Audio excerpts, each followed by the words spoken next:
A graça e a paz de Jesus Cristo estejam em nossos corações nesta noite.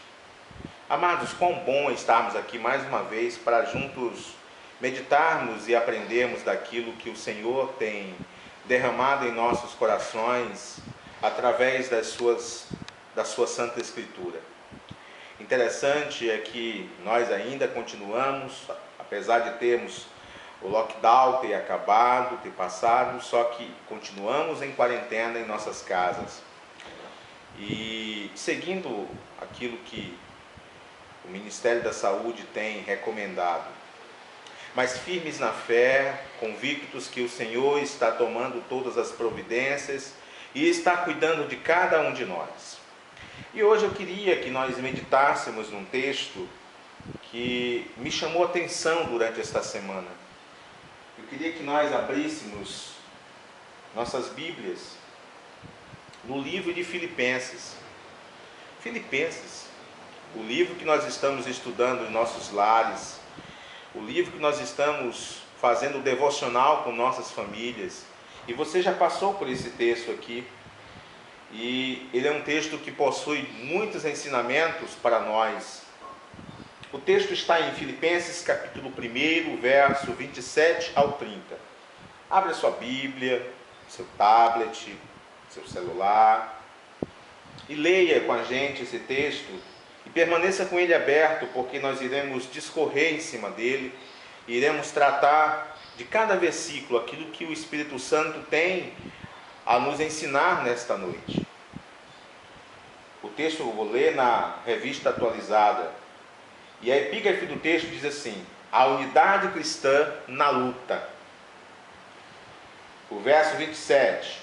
Vivei acima de tudo por modo digno do Evangelho de Cristo, para que, ou indo ver-vos, ou estando ausente, ouça no tocante a vós outros, que estáis firmes em um só espírito, com uma só alma, lutando junto pela fé evangélica.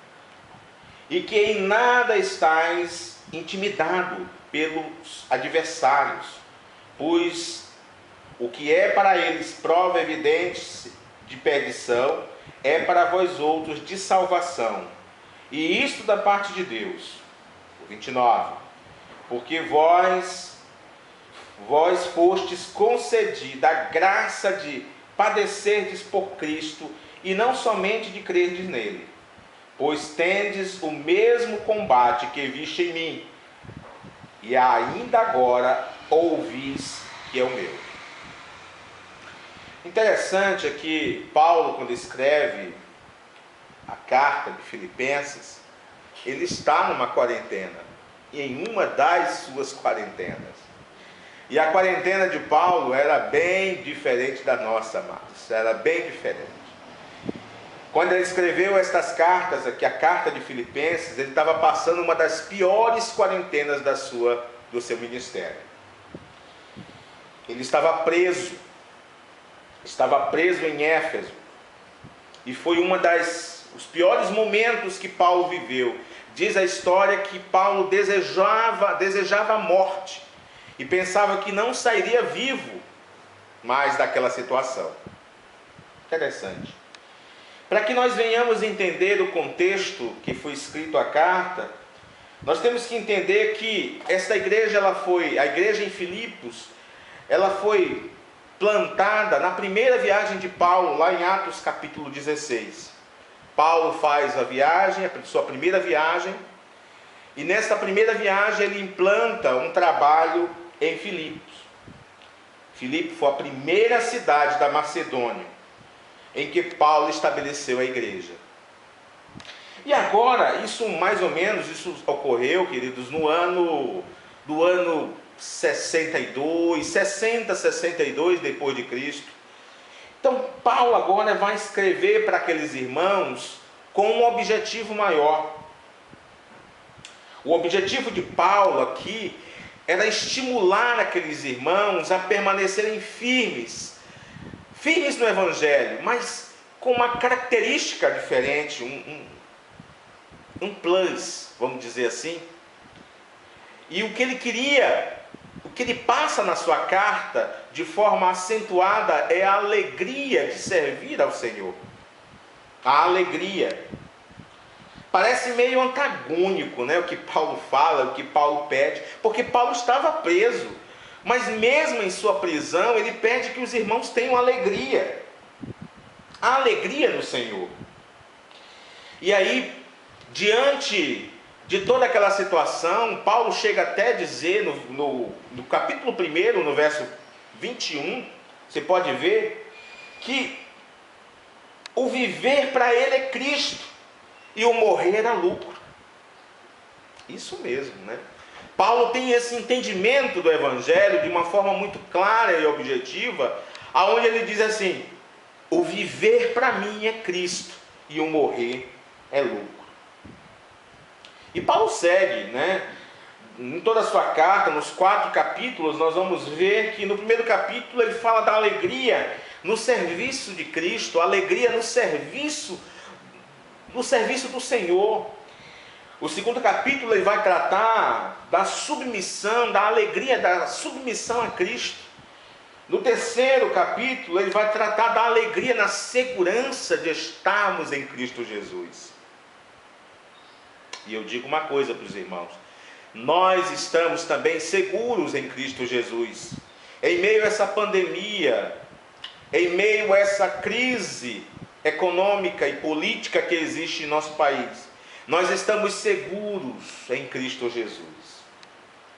E por último, ele vai tratar da alegria na suficiência de Cristo. Cristo é suficiente para ele. O propósito que essa carta foi escrita, amados, primeiro Paulo agradece àquela igreja o cuidado que ela tem com ele, o cuidado especial.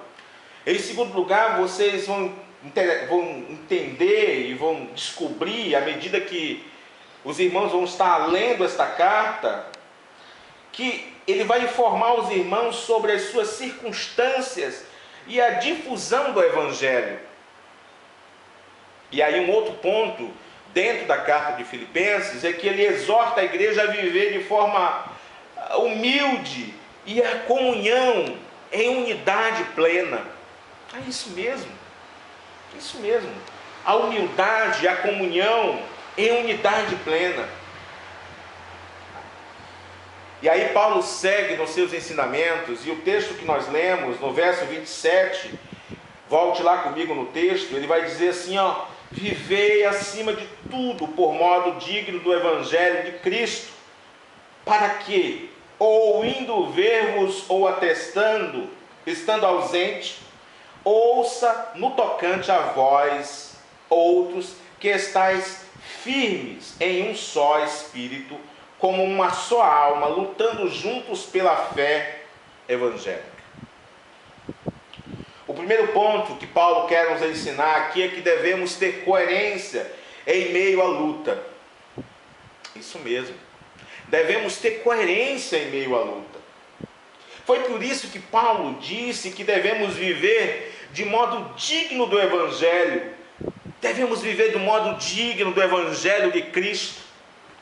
Devemos ser coerentes, pois ao professarmos o nome de cristãos, devemos agir como cristãos. E qual é a característica do cristão? Qual é uma das principais características que Paulo nos ensina que devemos ter como cristãos? O amor e a unidade. Paulo quer que nós vivamos em amor e em unidade constante, mesmo diante das adversidades. Interessante é que em nossa igreja existem vários programas onde você pode exercitar este amor. Existe programa de missões, existe o programa de cestas básicas, de doações, de ajuda aos necessitados. Existe o programa onde você pode ligar para 5 iboanos, para 5 pessoas e orar com eles. Existe um programa agora de acompanhamento espiritual, de fortalecimento espiritual. Amados, não faltam programas em nossas igrejas para que nós possamos exercitar aquilo que o Senhor tem designado em sua palavra: o amor, a unidade. O amor é que vai fazer com que nós venhamos passar por essas adversidades.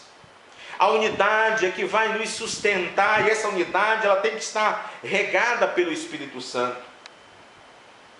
Interessante é que a cidade de Filipos era uma cidade de soldados aposentados.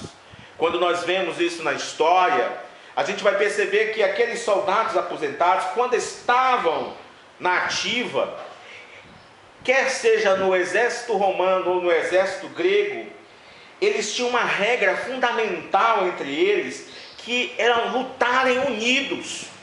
Era interessante que a regra dos exércitos, tanto romano quanto grego, eles lutavam unidos. Os soldados, eles protegidos por seus escudos, encostados uns nos outros, formavam uma barreira que impedia o ataque dos adversários. Olha que coisa interessante. E isso possibilitava com que eles pudessem avançar continuamente contra as forças do inimigo e obtinham assim a vitória. Mas a regra era estarem unidos. E olha que Paulo, entendendo aquele contexto, ele chega a dizer que nós também, a igreja, precisa viver em unidade. Em momentos de pandemia, em momentos de crise, nós precisamos viver em unidade constante. Precisamos viver unidos para vencermos o inimigo que nos afronta. É isso mesmo, amados. Programas não faltam. Precisamos exercitar aquilo que o Senhor tem designado através da sua palavra, para que possamos ter a plenitude do Espírito Santo em nosso viver diário. Interessante é que essa maneira digna do Evangelho, na prática, se demonstra na unidade de espírito, de alma e de luta pela fé evangélica. Na luta em favor do Evangelho devemos ser um só. Nesses momentos em que passamos, queridos, a sociedade precisa ver a ação da igreja com comunidade e com amor. Pessoas estão precisando de uma palavra de ânimo, de esperança. Pessoas estão precisando, vizinhos nossos estão precisando de uma oração. É isso mesmo. Uma pequena oração, um pequeno gesto de você orar, de você demonstrar e exercitar o amor que Deus colocou em seu coração, vai fazer muita diferença. Romanos 12:15 diz: alegrem-se com os que se alegram e chorem com os que choram. Devemos estar unidos nessa convicção, nesse caminho, para que o Senhor venha continuar a exercer e a fazer com que o seu reino venha a ser mostrado, venha a ser entendido por esta sociedade que não conhece ao Senhor. Em segundo lugar, nós vamos para o versículo 28, e aí eu queria que você acompanhasse também. Diz assim: e que em nada estáis intimidados pelos adversários, pois o que é para eles prova evidente de perdição, é para vós outros de salvação, e isto da parte de Deus. Interessante, né? Paulo nos dá um outro conselho. O conselho é que devemos ter ousadia em meio à luta. É isso, ousadia em meio à luta. Não devemos entrar na luta sem conhecer as estratégias do adversário. Não devemos lutar sem estar preparados. Não. Devemos estar preparados, fortalecidos. E este fortalecimento, ele se dá à medida que nós nos dispomos a conhecer o Criador, nos dispomos a ler a sua palavra, nos dispomos a orar, nos dispomos a estar como servos diante do Senhor. Mas por outro lado, devemos evitar a luta e temê-la, pois o fato de termos adversários é sinal, sabe de quê? É sinal de que somos pertencentes ao exército de Jesus Cristo. É sinal que somos salvos. Isso mesmo. Muitos evangélicos fizeram adesão a um cristianismo de facilidade, achando que o fato de serem crentes, todos os seus problemas seriam resolvidos e que não teriam aflições, e que não teriam batalhas, e que viveriam no mar de rosas neste mundo. Esse evangelho não é o evangelho que as Sagradas Escrituras nos falam. A Bíblia diz que em João 16:33, que no mundo nós teríamos aflições. O próprio Jesus nos adverte disso. Mas ele segue dizendo para termos bom ânimo e não desistirmos em nossa jornada. E ele diz claramente, se quisermos viver uma vida de piedade, de amor, se quisermos viver uma vida em Cristo, nós seremos perseguidos, amados. Nós seremos perseguidos. 2 Timóteo capítulo 3, verso 12. Interessante é que isso me faz lembrar quando os apóstolos, logo após a subida de Jesus aos céus, os apóstolos, eles se reuniram ali e foram perseguidos em Jerusalém. E aquela perseguição foi tão grande, imagine, você pode relembrar isso lendo o livro de Atos, e aí você vai perceber que os apóstolos, eles tomaram uma atitude. E sabe qual foi a atitude dos apóstolos? Não foi a de ficar em suas casas, simplesmente trancados. A atitude dos apóstolos reuniram-se e eles oraram de forma unânimes. Isso me chama a atenção porque esse termo unânime, no grego, ele quer dizer homotumadon, que significa com uma só mente, em comum acordo, com paixão. Isso mesmo, eles oraram com paixão, mas eles oraram não para que eles fossem libertos e livres da perseguição. E isso me chama mais atenção ainda, mas para que eles tivessem mais ousadia. Eles pediram mais ousadia de Deus. Senhor, me dê mais ousadia em tempos de pandemia, em tempos de tanto medo. Nós temos que pedir ao Senhor ousadia, assim como aqueles primeiros discípulos pediram ousadia. Pediram ousadia ao Senhor e o Senhor deu o Espírito Santo. Olha que a ousadia ela foi dada no Espírito. E essa ousadia nos concede alegria, nos gera alegria em nossos corações. Gera alegria. Às vezes a gente fica perguntando, se questionando, Senhor, eu quero fazer algo para Ti. E quando o Senhor nos dá essa oportunidade de fazermos algo a Ele, nós recuamos e ficamos em nossa quarentena de forma temerosa e pedindo que logo tudo isso passe de uma maneira que a gente possa logo sair. Mas o Senhor quer que nós venhamos aprender com Ele nesses tempos. Isso mesmo.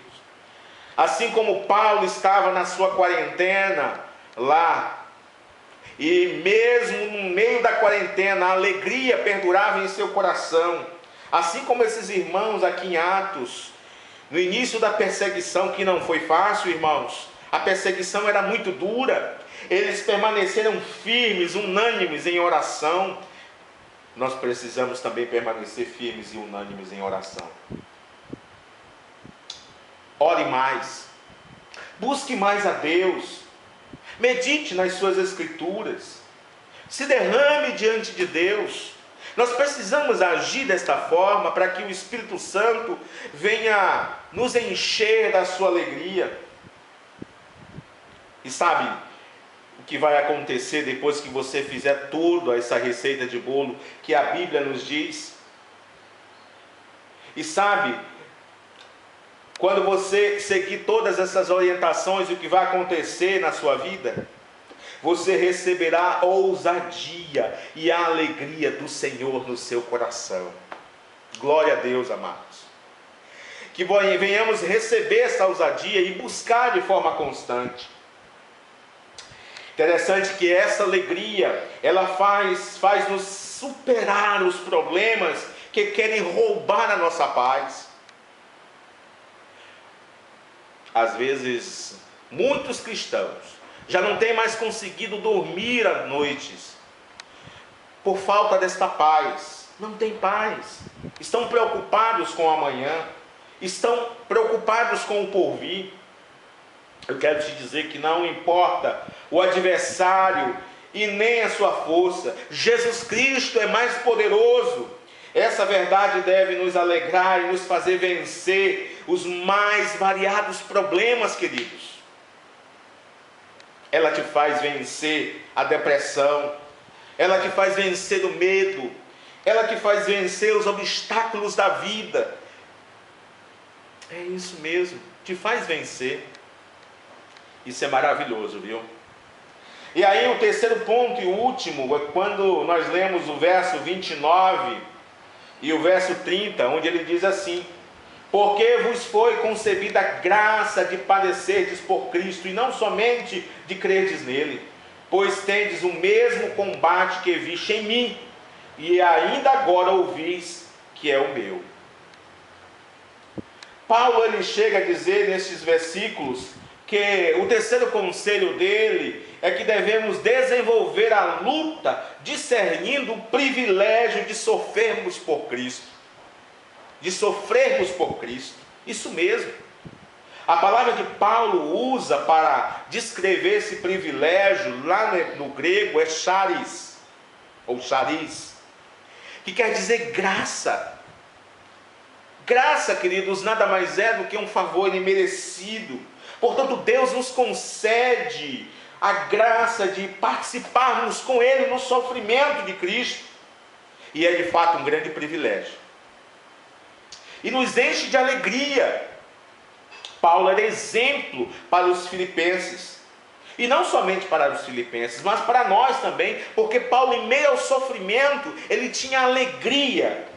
Ele demonstrava o privilégio de estar sofrendo por Cristo. Graças a Deus. Você tem lutado? Você tem lutado dessa maneira em favor do Evangelho? Será que nós temos lutado dessa maneira em favor do Evangelho em tempos tão difíceis? Ou temos ficado simplesmente reclusos em nossos quartos, em nossos apartamentos, de forma que nós não temos exercitado o amor e a unidade que o Senhor quer que nós venhamos exercitar no nosso dia a dia? Não é preciso ser pastor, nem muito menos seminarista, ou missionário, ou líder de igreja, para exercitarmos aquilo que o Senhor tem colocado em nossos corações. Você, como cristão, deve sentir a alegria em servir ao Senhor Jesus Cristo, mesmo em meio às lutas. Você deve sentir alegria em seu coração. Você deve sentir alegria em seu espírito. Você deve sentir esta alegria, esta chama ardente na sua vida para propagar o Evangelho, para falar deste amor. E para concluir, eu queria dizer, você e eu somos desafiados nesta noite pelo princípio que extraímos desse capítulo. Olha aí, lembre-se, a única maneira de derrotarmos os nossos problemas que querem roubar a nossa alegria e a nossa fé, precisamos ter uma mentalidade servil, ocupando-nos do serviço do Senhor, ocupando-nos no serviço de Cristo, queridos. Ocupe-se na obra do reino. Ocupe-se na obra de Jesus. Se o problema era a falta de tempo, agora esse problema foi resolvido. Mas perceba que o inimigo ele tem roubado esse tempo de muitos com preocupações daquilo que virá, do acúmulo dos problemas, das pressões pessoais, da inversão das prioridades, das próprias preocupações com o incerto. Lembre-se da palavra em que Jesus disse, em Mateus 6,34. Portanto, não se preocupem com o amanhã, pois o amanhã trará as suas próprias preocupações. Basta a cada dia seu próprio mal. Queridos, tem pessoas que não conseguem viver o próprio mal só daquele dia. Eles tendem a trazer o mal do ano todo, do mês todo para aquele dia. E aí a carga fica muito pesada. Mas em nome de Jesus, eu quero que você tome para você a palavra desta noite e exercite no seu dia a dia. O Salmo 37, 4 e 5 diz, deleita-te também no Senhor, e Ele te concederá os desejos do teu coração. Entrega o teu caminho ao Senhor, confia nele, e o mais Ele fará. Mas temos que entregar, temos que exercitar isso. Diz mais, descansa no Senhor e espera nele. Você tem descansado no Senhor? Você tem descansado em Deus em tempos de pandemia, em tempos de aflição? A Bíblia diz mais que os que conhecem o teu nome confiam em ti, pois tu, Senhor, jamais abandona os que o buscam. Jamais, Ele não te abandonou. Ele não te abandonou em nenhum minuto. Ele não te abandonou. E para concluir, queridos, Filipenses 4:4. Paulo finaliza em meio à prisão, e ele chega fazendo um pedido para aqueles irmãos, que eu quero que nós façamos, e esse pedido ele vai servir para as nossas vidas hoje. Filipenses 4:4 diz, alegre-se sempre no Senhor. Novamente direi, alegre-se, alegre-se no Senhor, alegre-se no Senhor. Que Deus em Cristo nos abençoe, em nome de Jesus. Amém.